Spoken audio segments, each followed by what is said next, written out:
Channel Punjabi ਦੇ Canada news ਦੇ ਵਿੱਚ ਤੁਹਾਡਾ ਸਭ ਦਾ ਸਵਾਗਤ ਹੈ। ਮੈਂ ਹਰਸ਼ਦੀਪ ਸਿੰਘ। ਹੈਡਲਾਈਨਸ ਦੇ ਨਾਲ ਕਰਦੇ ਹਾਂ ਸ਼ੁਰੂਆਤ। ਯੋਗ ਕੈਨੇਡੀਅਨਾਂ ਨੂੰ ਕੈਨੇਡਾ ਰੈਵਨਿਊ ਏਜੰਸੀ ਤੋਂ ਨਵੇਂ ਵਧੇ ਹੋਏ ਐਡਵਾਂਸ ਬੈਨੀਫਿਟ ਦੇ ਭੁਗਤਾਨ ਹੋਣਗੇ ਹਾਸਲ। 2022 ਚ ਕੈਨੇਡਾ ਵਰਕਰਸ ਬੈਨੀਫਿਟ ਚ ਕੀਤਾ ਗਿਆ ਸੀ ਵਿਸਥਾਰ। ਮਈ ਦੌਰਾਨ ਕੈਨੇਡੀਅਨ ਆਰਥਿਕਤਾ ਦੇ ਵਿੱਚ 0.3% ਦਾ ਵਾਧਾ। ਜੰਗਲੀ ਅੱਗ ਦੇ ਕਾਰਨ ਗੈਸ ਸੈਕਟਰ ਦੇ ਵਿੱਚ ਵੀ ਆਈ ਹੈ ਗਿਰਾਵਟ।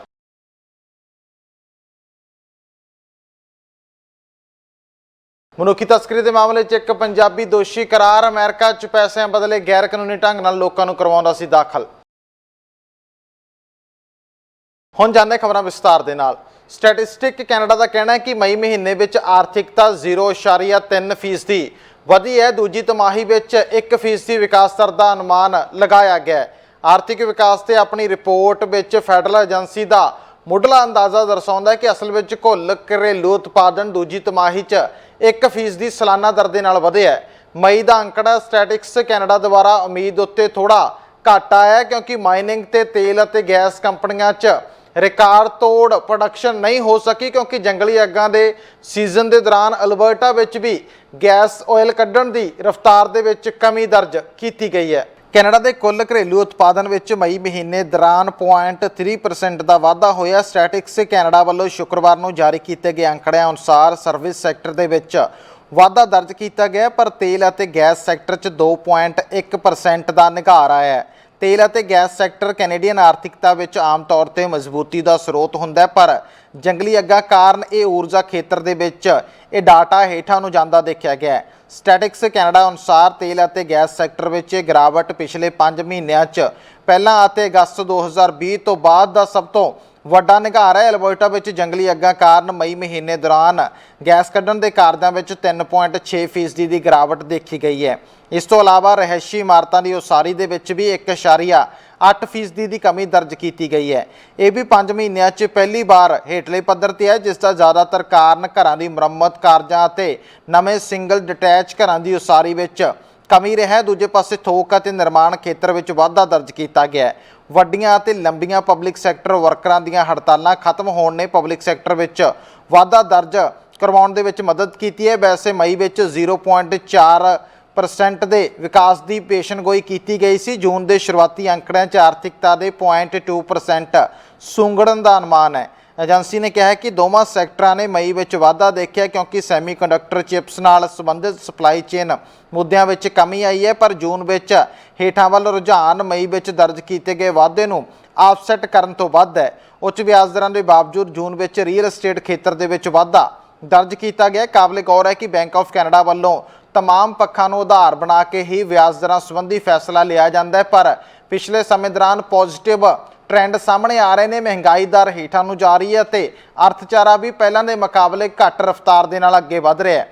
इस कारण शायद कोई राहत भरी खबर हो सकती है पर ज़्यादातर आर्थिक मारां दा मनना है कि वर्ल्ड की इकोनॉमी अटैच हुई है इस करके बैंक ऑफ कैनेडा वालों ब्याज दर वधाइयां भी जा सकदियां ने। योग कैनेडियनां नूं कैनेडा रेवन्यू एजेंसी तो नवे वधे हुए कैनेडा वर्कर बेनीफिट ਦੇ ਹਿੱਸੇ ਵਜੋਂ 28 ਜੁਲਾਈ ਨੂੰ ਆਪਣੇ ਪਹਿਲੇ ਆਟੋਮੈਟਿਕ ਐਡਵਾਂਸ ਭੁਗਤਾਨ ਪ੍ਰਾਪਤ ਹੋ ਰਹੇ ਨੇ।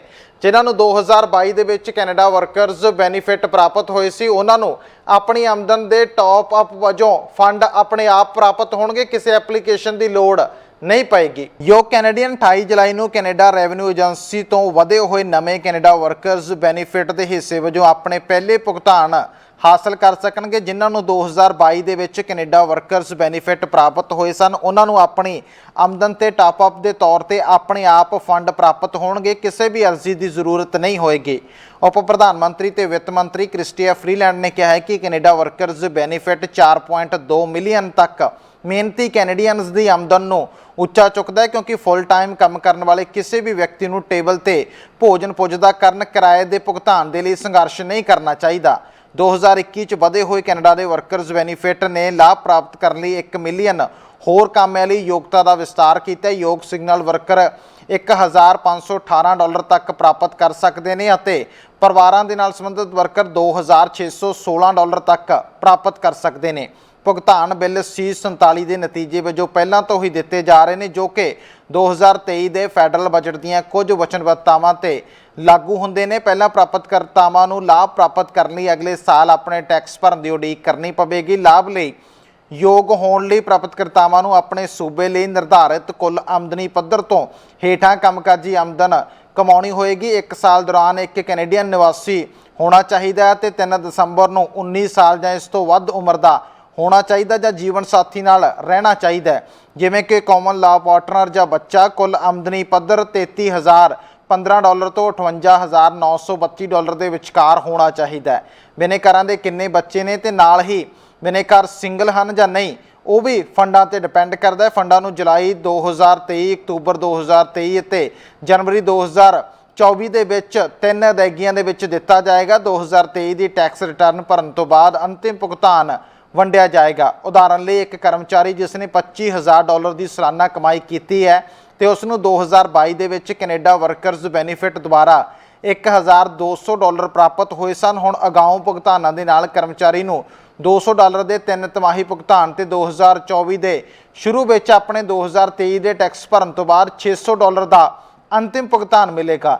ਨਵੀਂ ਪੇਸ਼ਗੀ ਮਹਿੰਗਾਈ ਤੋਂ ਰਾਹਤ ਪਾਉਣ ਦੇ ਉਦੇਸ਼ ਵਾਲੇ ਹੋਰ ਲਾਭ ਉਪਾਵਾਂ ਦੇ ਵਿੱਚ ਆਉਂਦੀ ਹੈ, ਜਿਸ ਵਿੱਚ ਬੱਚਿਆਂ ਦੀ ਦੇਖਭਾਲ, child care benefit, dental benefit ਅਤੇ ਇਸ ਤੋਂ ਇਲਾਵਾ ਗਰੋਸਰੀ ਰਿਬੇਟ ਸਮੇਤ ਕਾਰਬਨ ਟੈਕਸ ਵਰਗੇ ਮਸਲੇ ਸ਼ਾਮਲ ਨੇ। ਸਟੈਟਿਕਸ ਕੈਨੇਡਾ ਦੁਆਰਾ ਸ਼ੁੱਕਰਵਾਰ ਨੂੰ ਜਾਰੀ ਕੀਤੇ ਗਏ ਅੰਕੜਿਆਂ ਵਿੱਚ ਦਿਖਾਇਆ ਗਿਆ ਹੈ ਕਿ ਕੈਨੇਡੀਅਨ ਹਵਾਈ ਅੱਡਿਆਂ ਤੇ ਉਤਰਨ ਤੇ ਉਡਾਨ ਭਰਨ ਵਾਲੇ ਗਿਣਤੀ ਯਾਤਰੀਆਂ ਦੀ ਲਗਾਤਾਰ ਵਧ ਰਹੀ ਹੈ। ਪਿਛਲੇ ਸਾਲ ਦੇ ਮੁਕਾਬਲੇ 2022 ਦੇ ਵਿੱਚ ਦੁੱਗਣੀ ਵਧੀ ਹੈ, ਜੋ ਕਿ 117.3 ਮਿਲੀਅਨ ਤੇ ਪਹੁੰਚ ਗਈ ਹੈ। ਕੈਨੇਡਾ ਨੇ ਪਿਛਲੇ ਅਕਤੂਬਰ ਵਿੱਚ ਮਹਾਮਾਰੀ ਨਾਲ ਸੰਬੰਧਿਤ ਉਪਾਵਾਂ ਨੂੰ ਪੂਰੀ ਤਰ੍ਹਾਂ ਖਤਮ ਕਰਨ ਤੋਂ ਪਹਿਲਾਂ ਮਾਰਚ 2022 ਦੇ ਵਿੱਚ ਕੋਵਿਡ-19 ਯਾਤਰਾ ਨਿਯਮਾਂ ਨੂੰ ਸੌਖਾ ਕੀਤਾ ਸੀ। ਕੈਨੇਡੀਅਨ ਹਵਾਈ ਅੱਡਿਆਂ ਨੇ ਪਿਛਲੇ ਸਾਲ 100 ਮਿਲੀਅਨ ਤੋਂ ਵੱਧ ਯਾਤਰੀਆਂ ਨੂੰ ਸੇਵਾਵਾਂ ਦਿੱਤੀਆਂ ਨੇ, ਕਿਉਂਕਿ ਉਡਾਨ ਭਰ 'ਚ ਰੁਕਾਵਟਾਂ ਤੇ ਲੰਬੀਆਂ ਲਾਈਨਾਂ ਨੇ ਦੇਸ਼ ਭਰ 'ਚ ਯਾਤਰੀਆਂ ਨੂੰ ਪਰੇਸ਼ਾਨ ਵੀ ਕੀਤਾ ਹੈ। ਸਟੈਟਿਕਸ ਕੈਨੇਡਾ ਨੇ ਸ਼ੁੱਕਰਵਾਰ ਨੂੰ ਜਾਰੀ ਕੀਤੇ ਗਏ ਨਵੇਂ ਅੰਕੜਿਆਂ 'ਚ ਦਿਖਾਇਆ ਕਿ ਕੈਨੇਡੀਅਨ ਹਵਾਈ ਅੱਡਿਆਂ ਤੇ ਉਤਰਨ ਤੇ ਉਡਾਨ ਭਰਨ ਵਾਲੇ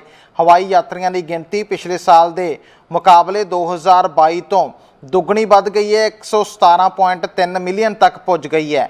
ਕੈਨੇਡਾ ਨੇ ਪਿਛਲੇ ਅਕਤੂਬਰ ਦੇ ਵਿੱਚ ਮਹਾਮਾਰੀ ਨਾਲ ਸੰਬੰਧਿਤ ਉਪਾਵਾਂ ਨੂੰ ਪੂਰੀ ਤਰ੍ਹਾਂ ਖਤਮ ਕਰਨ ਤੋਂ ਪਹਿਲਾਂ ਮਾਰਚ 2022 'ਚ ਕੋਵਿਡ-19 ਯਾਤਰਾ ਨਿਯਮਾਂ ਨੂੰ ਸੌਖਾ ਕਰ ਦਿੱਤਾ ਸੀ। ਸਟੈਟਕੈਨ ਨੇ ਕਿਹਾ ਹੈ ਕਿ ਮਹਾਮਾਰੀ ਦੇ 2 ਸਾਲਾਂ ਬਾਅਦ ਯਾਤਰਾ ਕਰਨ ਦੀ ਮੰਗ ਲਗਾਤਾਰ ਵੱਧ ਰਹੀ ਹੈ ਤੇ ਬਹੁਤ ਸਾਰੇ ਲੋਕ ਕੈਨੇਡਾ ਦੇ ਵਿੱਚ ਦਾਖਲ ਹੋ ਰਹੇ ਨੇ। ਕੈਨੇਡਾ ਦੇ 4 ਸਭ ਤੋਂ ਵੱਡੇ ਹਵਾਈ ਅੱਡਿਆਂ ਟੋਰਾਂਟੋ, ਵੈਨਕੂਵਰ, ਮੌਂਟਰੀਅਲ ਤੇ ਕੈਲਗਰੀ 2021 ਦੇ ਮੁਕਾਬਲੇ ਦੁੱਗਣੇ ਯਾਤਰੀ ਰਿਪੋਰਟ ਕਰ ਰਹੇ ਨੇ। ਸਟੈਟਕੈਨ ਨੇ ਕਿਹਾ ਕਿ ਰੁਝੇਵਿਆਂ ਭਰੇ ਗਰਮੀਆਂ ਦੇ ਸਫ਼ਰ ਅਤੇ ਮੌਸਮ ਦੌਰਾਨ ਯਾਤਰੀਆਂ ਦੀ ਗਿਣਤੀ ਵਿੱਚ ਅਚਾਨਕ ਤੇਜ਼ ਵਾਧੇ ਨੇ। ਕੁਝ ਪ੍ਰਮੁੱਖ ਹਵਾਈ ਅੱਡਿਆਂ ਨੂੰ ਸਟਾਫ ਨਾਲ ਸੰਬੰਧਿਤ ਸਮੱਸਿਆਵਾਂ ਪੈਦਾ ਹੋ ਰਹੀਆਂ ਨੇ, ਜਿਸ ਦੇ ਨਾਲ ਉਹ ਜੂਝ ਰਹੇ ਨੇ। ਪਿਛਲੇ ਸਾਲ ਗਰਮੀਆਂ ਦੇ ਸਮੇਂ ਦੌਰਾਨ ਯਾਤਰੀਆਂ ਦੀਆਂ ਉਡਾਨਾਂ 'ਚ ਦੇਰੀ, ਰੱਦ ਹੋਣਾ, ਏਅਰਪੋਰਟ ਦੀਆਂ ਲੰਮੀਆਂ ਕਤਾਰਾਂ ਤੇ ਗੁੰਮ ਹੋਏ ਸਮਾਨ ਦੀਆਂ ਸ਼ਿਕਾਇਤਾਂ ਬਹੁਤ ਜ਼ਿਆਦਾ ਸਾਹਮਣੇ ਆਈਆਂ ਸਨ। ਕ੍ਰਿਸਮਸ ਦੇ ਦੌਰਾਨ ਵੀ ਇੱਕ ਗੰਭੀਰ ਸਰਦੀਆਂ ਦੀਆਂ ਛੁੱਟੀਆਂ ਵਿੱਚ ਹਵਾਈ ਯਾਤਰਾ ਅਤੇ ਸੰਚਾਲਨ ਨੂੰ ਵੀ ਪ੍ਰਭਾਵਿਤ ਕੀਤਾ। ਕੁਝ ਕੈਨੇਡੀਅਨ ਯਾਤਰੀ ਗਰਮੀ ਵਾਲੀਆਂ ਥਾਵਾਂ ਉੱਪਰ ਫਸੇ ਰਹੇ, ਹਵਾਈ ਅੱਡੇ ਦੇ ਫਰਸ਼ ਤੇ ਸੌ ਰਹੇ ਸਨ ਅਤੇ ਹੋਟਲਾਂ ਵਿਚਕਾਰ ਇੱਧਰ ਉੱਧਰ ਜਾ ਰਹੇ ਸਨ। ਸਟੈਟਕੈਨ ਨੇ ਕਿਹਾ ਕਿ 25 ਮਿਲੀਅਨ ਯਾਤਰੀ ਕੈਨੇਡੀਅਨ ਹਵਾਈ ਅੱਡਿਆਂ ਤੇ ਆਉਣ ਜਾਣ ਦੇ ਨਾਲ ਪਿਛਲੇ ਸਾਲ ਨਾਲੋਂ ਕੌਮਾਂਤਰੀ ਹਵਾਈ ਆਵਾਜਾਈ 3 ਗੁਣਾ ਵੱਧ ਗਈ ਹੈ। ਸੰਯੁਕਤ ਰਾਜ ਅਮਰੀਕਾ ਤੋਂ ਸਰਹੱਦ ਪਾਰ ਹਵਾਈ ਯਾਤਰਾ 20 ਮਿਲੀਅਨ ਤੱਕ ਅੱਪੜ ਗਈ ਹੈ। 2021 ਦੇ ਮੁਕਾਬਲੇ ਹਵਾਈ ਯਾਤਰਾ ਦੇ ਵਿੱਚ 335% ਦਾ ਉਛਾਲ ਹੈ। ਕੈਨੇਡਾ ਨੇ ਅੰਦਰ 71.4 ਮਿਲੀਅਨ ਯਾਤਰੀ ਸਨ। 1 ਸਾਲ ਪਹਿਲਾਂ ਦੇ ਮੁਕਾਬਲੇ ਘਰੇਲੂ ਉਡਾਨਾਂ ਤੇ ਲੋਕਾਂ ਦੀ ਗਿਣਤੀ ਦੁੱਗਣੀ ਹੋ ਗਈ ਹੈ। ਇਸ ਗਰਮੀਆਂ ਦੀ ਤਿਆਰੀ 'ਚ ਹਵਾਈ ਯਾਤਰਾ ਦੇ ਸੈਕਟਰ ਨੇ ਹੋਰ ਸਟਾਫ ਭਰਤੀ ਕਰਨ ਨੂੰ ਲੈ ਕੇ ਵੀ ਕੋਸ਼ਿਸ਼ਾਂ ਕੀਤੀਆਂ ਨੇ ਤਾਂ ਜੋ ਲੋਕਾਂ ਨੂੰ ਪਰੇਸ਼ਾਨੀਆਂ ਨਾ ਆਉਣ। ਪਿਛਲੇ ਸਮੇਂ ਦੌਰਾਨ ਹਵਾਈ ਯਾਤਰਾਵਾਂ ਦੇ ਨਾਲ ਸੰਬੰਧਿਤ ਸਮੱਸਿਆਵਾਂ ਕੈਨੇਡੀਅਨਸ ਦੇ ਲਈ ਵੱਡਾ ਮਾਮਲਾ ਬਣੀਆਂ ਰਹੀਆਂ ਨੇ, ਜਿਸ ਕਾਰਨ ਲੋਕਾਂ ਦੇ ਵੱਲੋਂ ਗੁੱਸਾ ਵੀ ਜ਼ਾਹਰ ਕੀਤਾ ਗਿਆ ਤੇ ਪਿਛਲੇ ਦਿਨੀ ਕੈਬਨਿਟ ਦੇ ਫੇਰਬਦਲ ਦੌਰਾਨ ਪ੍ਰਧਾਨ ਮੰਤਰੀ ਜਸਟਿਨ ਟਰੂਡੋ ਵੱਲੋਂ ਉਮਰ ਅਲਗਬਰਾ ਤੋਂ ਇਹ ਡਿਪਾਰਟਮੈਂਟ ਵੀ ਵਾਪਸ ਲੈ ਕੇ ਉਹਨਾਂ ਨੂੰ ਕੈਬਨਿਟ ਤੋਂ ਬਾਹਰ ਦਾ ਰਸਤਾ ਦਿਖਾਇਆ ਗਿਆ। ਪਰ ਇਸ ਸਮੇਂ ਵੀ ਟ੍ਰੈਫਿਕ ਕੰਟਰੋਲਰਾਂ ਦੀ ਘਾਟ ਕੈਨੇਡੀਅਨ ਹਵਾਈ ਅੱਡਿਆਂ ਤੇ ਇੱਕ ਵੱਡਾ ਮੁੱਦਾ ਬਣਿਆ ਹੋਇਆ, ਜਿਸ ਕਾਰਨ ਫਲਾਈਟਾਂ ਡਿਲੇ ਵੀ ਹੋ ਰਹੀਆਂ ਨੇ ਅਤੇ ਐਵੀਏਸ਼ਨ ਅਥਾਰਟੀਜ਼ ਇਹ ਗੱਲਬਾਤ ਮੰਨਦੀਆਂ ਨੇ ਕਿ ਇਹ ਸਮੱਸਿਆ ਫਿਲਹਾਲ ਏਡੀ ਜਲਦੀ ਹੱਲ ਹੋਣ ਵਾਲੀ ਨਹੀਂ ਹੈ, ਕਿਉਂਕਿ ਟ੍ਰੈਫਿਕ ਕੰਟਰੋਲਰਾਂ ਦੀ ਟ੍ਰੇਨਿੰਗ ਚੱਲ ਰਹੀ ਹੈ, ਜਿਸ ਨੂੰ ਹਲੇ ਸਮਾਂ ਲੱਗੇਗਾ।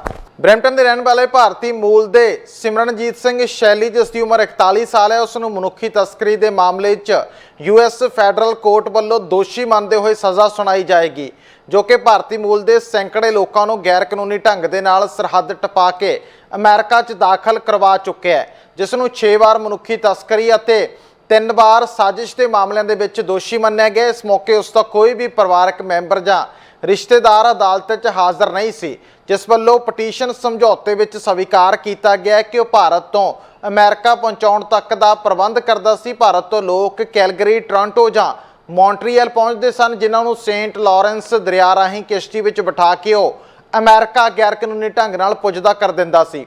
ਜਦੋਂ ਸਿੰਘ ਅਦਾਲਤ 'ਚ ਪਹੁੰਚਿਆ ਤਾਂ ਉਸਨੇ ਛੋਟੀਆਂ ਬਾਹਾਂ ਵਾਲਾ ਔਰੰਜ ਜੰਪ ਸੂਟ ਪਹਿਨਿਆ ਹੋਇਆ ਸੀ ਅਤੇ ਕਾਲੇ ਚਸ਼ਮੇ ਲਗਾਏ ਹੋਏ ਸਨ। ਠੋਡੀ ਅਤੇ ਕੰਨ ਦੇ ਖੱਬੇ ਹਿੱਸੇ ਤੇ ਇੱਕ ਛੋਟਾ ਟੈਟੂ ਬਣਾਇਆ ਹੋਇਆ ਸੀ। US ਅਧਿਕਾਰੀਆਂ ਮੁਤਾਬਕ ਦੋਸ਼ੀ ਵੱਲੋਂ ਇਹ ਦਾਅਵਾ ਕੀਤਾ ਗਿਆ ਕਿ ਉਸਨੇ 1000 ਤੋਂ ਵੱਧ ਲੋਕਾਂ ਨੂੰ ਗੈਰ ਕਾਨੂੰਨੀ ਢੰਗ ਦੇ ਨਾਲ ਅਮਰੀਕਾ 'ਚ ਐਂਟਰ ਕਰਵਾਇਆ। ਅਦਾਲਤ ਰਿਕਾਰਡ ਮੁਤਾਬਕ ਉਸ ਵਿਰੁੱਧ ਕੇਸ ਮਾਰਚ 2020 ਅਤੇ ਅਪ੍ਰੈਲ 2022 ਦੇ ਦਰਮਿਆਨ ਸੇਂਟ ਲਾਰੈਂਸ ਦਰਿਆ ਪਾਰ ਮਨੁੱਖੀ ਤਸਕਰੀ ਦੀਆਂ 4 ਸਫਲ ਕੋਸ਼ਿਸ਼ਾਂ ਨਾਲ ਸੰਬੰਧਿਤ ਨਿਗਰਾਨੀ, ਫੇਸਬੁੱਕ ਮੈਸੇਜ ਅਤੇ ਲੋਕਾਂ ਤੋਂ ਇਕੱਠੀ ਕੀਤੀ ਗਈ ਜਾਣਕਾਰੀ ਤੇ ਆਧਾਰਿਤ ਸੀ, ਜੋ ਕਿ ਇੱਕ ਦਲਾਲ ਵਜੋਂ ਲੋਕਾਂ ਤੋਂ ਪ੍ਰਤੀ ਵਿਅਕਤੀ $5000 ਤੋਂ $35000 ਤੱਕ ਦਾ ਖਰਚਾ ਲੈਂਦਾ ਸੀ। ਅਕਵੇਸਾਨੇ ਕਮਿਊਨਿਟੀ ਦੇ ਲੋਕਾਂ ਨੂੰ ਪ੍ਰਤੀ ਦਰਿਆ ਪਾਰ ਕਰਵਾਉਣ ਦੇ ਲਈ $2 ਤੋਂ $3000 ਤੱਕ ਦਾ ਭੁਗਤਾਨ ਕਰਦਾ ਸੀ। ਅਦਾਲਤ ਮੁਤਾਬਕ ਪਿਛਲੇ ਦਿਨੀ ਇਹ ਰਸਤੇ 'ਚ ਅਮਰੀਕਾ ਦਾਖਲ ਹੁੰਦੇ ਹੋਏ ਰੋਮਾਨੀਆ ਨਾਲ ਸੰਬੰਧਿਤ ਇੱਕ ਪਰਿਵਾਰ ਦੀ ਮੌਤ ਹੋ ਗਈ ਸੀ। ਇਸ ਤੋਂ ਇਲਾਵਾ 4 ਭਾਰਤੀ ਮੂਲ ਦੇ ਪਰਿਵਾਰਕ ਮੈਂਬਰਾਂ ਦੀ ਮੌਤ ਵੀ ਹੋਈ ਸੀ, ਪਰ ਦੋਸ਼ੀ ਸਿਮਰਨਜੀਤ ਸਿੰਘ ਸ਼ੈਲੀ ਦਾ ਇਹਨਾਂ ਮਾਮਲਿਆਂ ਦੇ ਨਾਲ ਕੋਈ ਸੰਬੰਧ ਨਹੀਂ ਹੈ। ਦੋਸ਼ੀ ਦੇ ਵਕੀਲ ਅਨੁਸਾਰ ਅਦਾਲਤ ਵੱਲੋਂ 28 ਦਸੰਬਰ 2023 ਨੂੰ ਸਜ਼ਾ ਸੁਣਾਈ ਜਾਣੀ ਹੈ, ਜਿਸ ਤਹਿਤ 15 ਸਾਲ ਤੱਕ ਦੀ ਸੁਭਾਵੀ ਕੈਦ ਅਤੇ ਡਿਪੋਰਟ ਕੀਤੇ ਜਾਣ ਦੇ ਹੁਕਮ ਜਾਰੀ ਹੋ ਸਕਦੇ ਨੇ। US ਅਧਿਕਾਰੀਆਂ ਵੱਲੋਂ ਇਕੱਠੇ ਕੀਤੇ ਗਏ ਰਿਕਾਰਡ ਮੁਤਾਬਕ ਸ਼ੈਲੀ 2010 ਦੇ ਵਿੱਚ ਆਪਣੀ ਪਤਨੀ ਅਤੇ ਇੱਕ ਬੱਚੇ ਦੇ ਨਾਲ ਮੌਂਟਰੀਅਲ ਆਇਆ ਸੀ ਅਤੇ ਉਸਨੇ ਰਿਫਿਊਜੀ ਕਲੇਮ ਕੀਤਾ ਸੀ।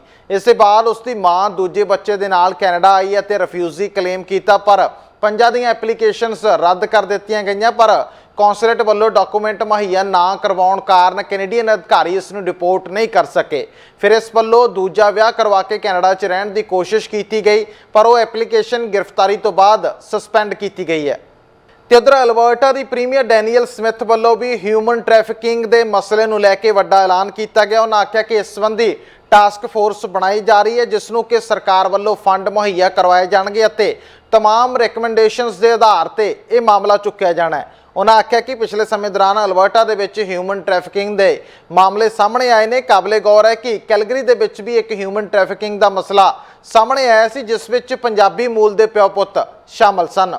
In Alberta, good and decent people are fighting the stain of human trafficking. It's a sick trade run by sick individuals for sick ends. It persists in the shadows, destroying the bodies and minds of vulnerable, innocent people, mostly women and girls, and often Indigenous people. And Alberta's government is doing its part to end this disgrace. Unfortunately, we don't need to look too far for evidence of human trafficking in Alberta.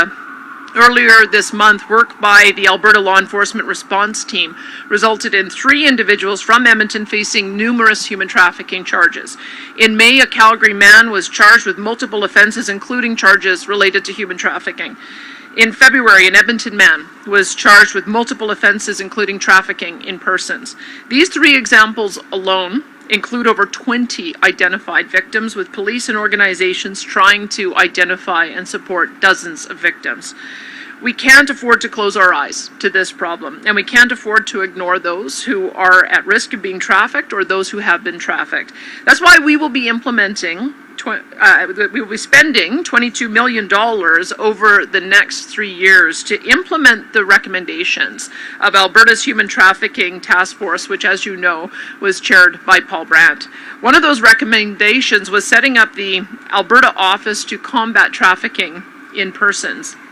This office shouldn't be necessary, and hopefully one day we will no longer need it. But until that time, this office will bring together survivors of human trafficking with community partners like social services providers and Indigenous organizations. बेशक प्रधानमंत्री Justin Trudeau ਦੇ ਵੱਲੋਂ cabinet ਦੇ ਵਿੱਚ ਤਬਦੀਲੀ ਕੀਤੀ ਗਈ ਹੈ, ਪਰ ਵਿਰੋਧੀ ਧਿਰ ਦੇ ਲੀਡਰ ਪੀਅਰੇ ਪੋਲੀਏਬ ਉਸੇ ਅੰਦਾਜ਼ ਦੇ ਨਾਲ ਸਰਕਾਰ ਨੂੰ ਘੇਰ ਰਹੇ ਨੇ ਜਿਨ੍ਹਾਂ ਆਖਿਆ ਕਿ ਪ੍ਰਧਾਨ ਮੰਤਰੀ ਜਸਟਿਨ ਟਰੂਡੋ ਦੀ ਅਗਵਾਈ 'ਚ ਲਿਬਰਲ ਸਰਕਾਰ ਦੀਆਂ ਗਲਤ ਪਾਲਿਸੀਆਂ ਕਾਰਨ ਕੈਨੇਡੀਅਨਸ ਦੇ ਉੱਪਰ ਕਈ ਬੇਤਰਤੀਬੇ ਟੈਕਸ ਲਗਾਏ ਗਏ ਨੇ, ਜਿਸ ਕਾਰਨ ਉਹ ਮਹਿੰਗਾਈ ਦੀ ਮਾਰ ਚੱਲ ਰਹੇ ਨੇ। ਪੀਅਰੇ ਪੋਲੀਅਬ ਨੇ ਦਾਅਵਾ ਕੀਤਾ ਕਿ ਪ੍ਰਧਾਨ ਮੰਤਰੀ ਜਸਟਿਨ ਟਰੂਡੋ ਤੋਂ ਪਹਿਲਾਂ ਵੀ ਇਹ ਟੈਕਸ ਨਹੀਂ ਸਨ। ਹਾਰਪਰ ਸਰਕਾਰ ਦੇ ਵਿੱਚ ਅਤੇ ਟਰੂਡੋ ਸਰਕਾਰ ਖਤਮ ਹੋਣ ਤੋਂ ਬਾਅਦ ਜਦੋਂ ਕੰਜ਼ਰਵੇਟਿਵ ਪਾਰਟੀ ਸੱਤਾ 'ਚ ਆਏਗੀ ਤਾਂ ਉਸ ਸਮੇਂ ਵੀ ਇਹ ਸਾਰੇ ਟੈਕਸ ਵਾਪਸ ਲਏ ਜਾਣਗੇ। Turns out it wasn't the hunters doing the crime. Maybe he should have gone after the real criminals instead. Maybe he shouldn't have wasted billions of dollars harassing farmers and indigenous people, and instead he should have reinforced our border and put the gangsters and gun smugglers in prison. This is the misery and brokenness that people are living as a result of 8 years of Justin Trudeau. But the good news is that it wasn't like this before Justin Trudeau, and it won't be like this after he's gone. A common sense conservative government will reverse his policies and bring home the Canada we know and love. We're going to bring home lower prices by axing Trudeau's carbon tax. Axe the tax. That'll bring down gas, heat, and grocery bills. It'll allow businesses like this one here to hire more people, transport more goods, and give more opportunity in the community.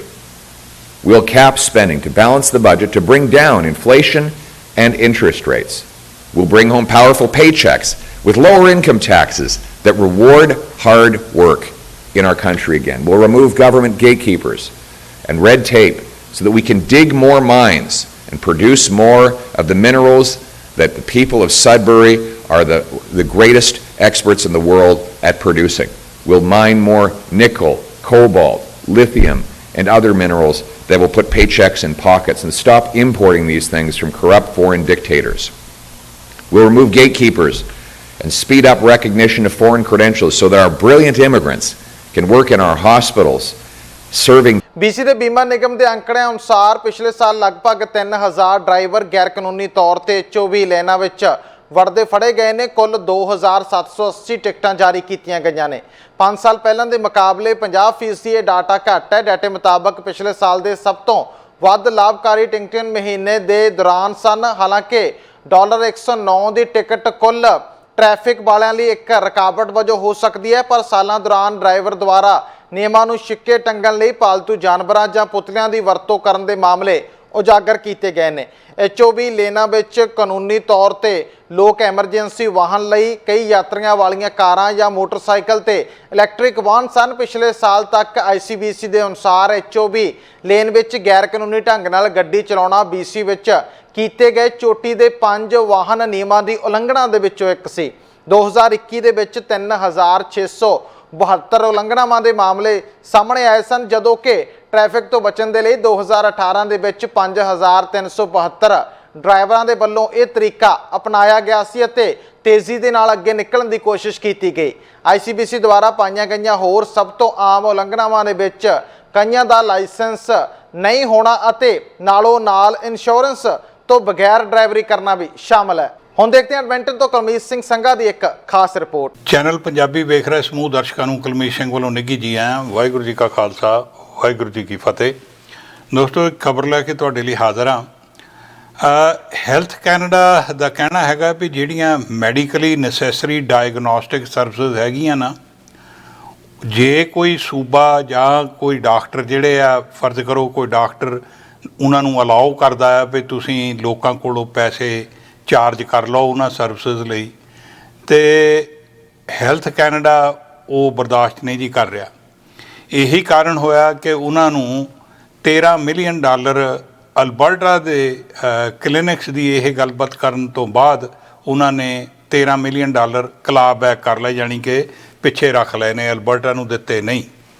ਇਕੱਲਾ Alberta ਹੀ ਨਹੀਂ ਹੈ ਕਿ ਜਿੱਥੇ ਇਸ ਤਰ੍ਹਾਂ ਦੀ ਗੱਲਬਾਤ ਹੋ ਰਹੀ ਹੈ ਜੀ, ਕੁਬੈਕ ਦੇ ਵਿੱਚ ਵੀ ਇਹ ਕਹਾਣੀ ਹੋਈ ਹੈ ਅਤੇ ਉੱਥੇ ਤਕਰੀਬਨ ਹੈਲਥ ਕੈਨੇਡਾ ਨੇ $41 ਮਿਲੀਅਨ ਜਿਹੜੇ ਆ ਕਲਾਬੈਕ ਕੀਤੇ ਨੇ, ਔਰ ਬ੍ਰਿਟਿਸ਼ ਕੋਲੰਬੀਆ ਦੇ ਵਿੱਚ ਕੋਈ $17 ਮਿਲੀਅਨ ਜਿਹੜੇ ਆ ਜੀ ਕਲਾਬੈਕ ਕੀਤੇ ਗਏ ਨੇ। ਹੁਣ ਕਹਾਣੀ ਇਹ ਹੋਈ ਹੈ ਜੀ ਵੀ ਪਿਛਲੇ ਦਿਨਾਂ ਦੇ ਵਿੱਚ ਇੱਕ ਕਲੀਨਿਕ ਜਿਹੜਾ ਕੈਲਗਰੀ ਦੇ ਵਿੱਚ, ਜਿਨ੍ਹਾਂ ਨੇ ਨੋਟਿਸ ਭੇਜਿਆ ਸੀ ਆਪਣੇ ਕਲਾਇੰਟਸ ਨੂੰ ਵੀ ਭਾਈ $4800 ਤੁਸੀਂ ਆਪਣੇ ਇੱਕ ਪਰਿਵਾਰ ਲਈ ਜਮ੍ਹਾਂ ਕਰਾਓ ਅਤੇ ਤੁਹਾਨੂੰ ਜਿਹੜੀਆਂ ਸਰਵਿਸਿਜ਼ ਦਿਆਂਗੇ, ਜਿਹੜੀਆਂ ਇੰਸ਼ੋਰਡ ਔਰ ਉਹਨਾਂ ਦੇ ਨਾਲ ਕੁਝ ਅਨਇੰਸ਼ੋਰਡ ਸਰਵਿਸ ਜਿਹੜੀਆਂ ਹੈਗੀਆਂ, ਪਰ ਉਹ ਹੈਲਥ ਕੈਨੇਡਾ ਦੇ ਮੁਤਾਬਕ ਜੀ ਗੱਲ ਠੀਕ ਨਹੀਂ ਹੈ। ਸੋ ਇਸ ਕਰਕੇ ਹੈਲਥ ਕੈਨੇਡਾ ਉਹ ਕਹਿੰਦੇ ਵੀ ਅਸੀਂ ਕਲਾਬ ਬੈਕ ਕਰਨਾ ਸ਼ੁਰੂ ਕਰ ਦਿੱਤਾ। ਹੁਣ ਜਿਉਂ ਹੀ ਇਹ ਗੱਲ ਬਾਹਰ ਆਈ ਆ, ਅਤੇ ਕਿਉਂਕਿ NDP ਵਾਲਿਆਂ ਨੇ ਇਹ ਗੱਲ ਪਹਿਲਾਂ ਜਦੋਂ ਉਹਨਾਂ ਦੀ ਸਰਕਾਰ ਸੀਗੀ NDP ਦੀ, ਅਤੇ ਉਹਨਾਂ ਨੇ ਇਹਦੀ ਛਾਣਬੀਣ ਕਰਨੀ ਸ਼ੁਰੂ ਕੀਤੀ ਸੀ, ਪਰ ਜਦ ਤੱਕ ਉਹਨਾਂ ਦੀ ਸਰਕਾਰ ਜੀ ਕਿਸੇ ਚੀਜ਼ 'ਤੇ ਐਕਸ਼ਨ ਲੈ ਸਕਦੀ, ਉਦੋਂ ਇਲੈਕਸ਼ਨ ਆ ਗਈ ਅਤੇ ਉਹ ਇਲੈਕਸ਼ਨ ਹਾਰ ਗਏ। ਉਹ ਤੋਂ ਬਾਅਦ ਹੁਣ ਪ੍ਰੀਮੀਅਰ ਡੈਨੀਅਲ ਸਮਿਥ ਹੋਰਾਂ ਨੇ ਇਸ ਗੱਲ 'ਤੇ ਕਿਹਾ ਵੀ ਸਾਡਾ ਓਟਵਾ ਦੇ ਨਾਲ ਕੋਈ $24 ਬਿਲੀਅਨ ਦਾ ਸਮਝੌਤਾ ਆ 10 ਸਾਲਾਂ ਲਈ, ਔਰ ਉਹਦੇ ਵਿੱਚ ਸਾਨੂੰ ਜਿਹੜਾ ਕੈਨੇਡਾ ਹੈਲਥ ਐਕਟ ਆ ਉਹਦੀ ਪੂਰੀ ਪਾਲਣਾ ਕਰਨੀ ਪਏਗੀ। ਜੇ ਕੋਈ ਕਲੀਨਿਕ ਉਸ ਗੱਲ ਦੀ ਉਲੰਘਣਾ ਕਰਦਾ ਤੇ ਉਹ ਠੀਕ ਨਹੀਂ ਹੈ। ਉਹਨਾਂ ਨੇ ਵੀ ਆਪਣੇ ਜੀ ਅਲਬਰਟਾ ਹੈਲਥ ਵਾਲਿਆਂ ਨੂੰ ਕਿਹਾ ਵੀ ਇਹ ਚੈੱਕ ਕਰੋ, ਜਿਹੜੇ ਮਾਰਦਾ ਕਲੀਨਿਕ ਕੈਲਗਰੀ ਦੇ ਵਿੱਚ ਆ ਵੀ ਉਹ ਇਹਦੀ ਉਲੰਘਣਾ ਤਾਂ ਨਹੀਂ ਕਰ ਰਿਹਾ। ਉਹ ਕਹਿੰਦੇ ਵੀ ਜੇ ਇਸ ਤਰ੍ਹਾਂ ਉਲੰਘਣਾ ਹੋ ਰਹੀ ਹੈ ਤੇ ਉਹਨਾਂ ਨੂੰ ਅਲਾਉ ਨਹੀਂ ਕੀਤਾ ਜਾਏਗਾ ਤੇ ਉਹਨਾਂ ਨੂੰ ਸ਼ਟ ਡਾਊਨ ਕਰ ਦਿੱਤਾ ਜਾਏਗਾ। ਚੈਨਲ ਪੰਜਾਬੀ ਲਈ ਕੁਲਮੀਤ ਸਿੰਘ ਸੰਘਾ, ਐਡਮਿੰਟਨ। ਫਿਲਹਾਲ ਦੇ ਲਈ ਕੈਨੇਡਾ ਨਿਊਜ਼ ਦੇ ਵਿੱਚ ਇੰਨਾ ਹੀ। ਭਲਕੇ ਮੁੜ ਹਾਜ਼ਰ ਹੋਵਾਂਗੇ, ਤਦ ਤੱਕ ਦੇ ਲਈ ਦਿਓ ਆਗਿਆ ਤੇ ਤੁਸੀਂ ਬਣੇ ਰਹੋ ਚੈਨਲ ਪੰਜਾਬੀ ਦੇ ਨਾਲ। ਧੰਨਵਾਦ। ਸਾਡਾ ਹਰ ਇੱਕ ਪ੍ਰੋਗਰਾਮ ਦੇਖਣ ਤੇ ਸਾਡੇ ਨਾਲ ਜੁੜਨ ਲਈ ਸਬਸਕ੍ਰਾਈਬ ਕਰੋ ਚੈਨਲ ਪੰਜਾਬੀ ਤੇ ਨੋਟੀਫਿਕੇਸ਼ਨ ਲਈ ਬੈਲ ਆਈਕਨ ਵਾਲੇ ਬਟਨ ਤੇ ਕਲਿੱਕ ਕਰੋ।